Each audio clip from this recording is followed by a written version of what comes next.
Daniel and Emma had been together for 8 years. They weren't perfect, no couple is, but their love had always felt steady, real, and safe. At least, that's what Daniel believed. He remembered the small things, the way she hummed while making coffee, the way she laughed when he told bad jokes, and how her hand always found his in crowded places.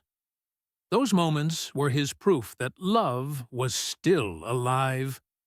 But lately, something had changed. Emma smiled less, spoke less. Her phone became a secret, her eyes distant. Daniel noticed, but he didn't want to believe it. One evening, she said she was meeting an old friend after work.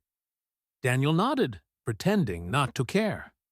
But when midnight came, and she still wasn't home, he felt that quiet, sharp fear that cuts deeper than anger. The next day, he saw it, a message on her screen, simple, ordinary, and devastating. Last night was perfect. I miss you already. He didn't shout. He didn't throw anything.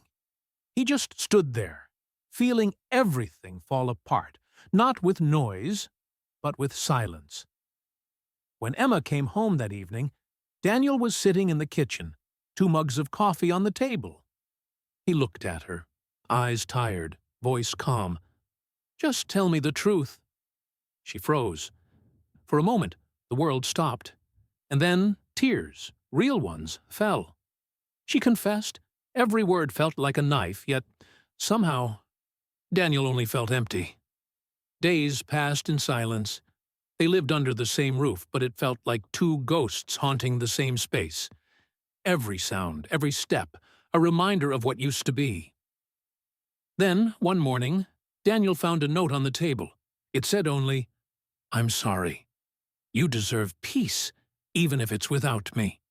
And she was gone. He thought he'd feel relief. Instead, he felt nothing. Just quiet, heavy stillness, like the house itself was holding its breath.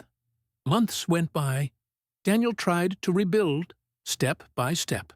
He started running again, talking to friends, visiting his parents on weekends.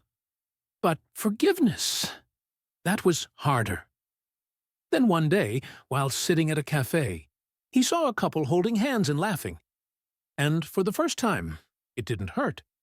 It just reminded him of who he used to be and who he could still become. He took out his phone and typed a message, not to Emma, but to himself. "I forgive you. Not for her, but for me." And at that moment, he realized that forgiveness isn't about forgetting. It's about letting go of the weight that keeps you from breathing. Because sometimes the loudest healing happens in silence.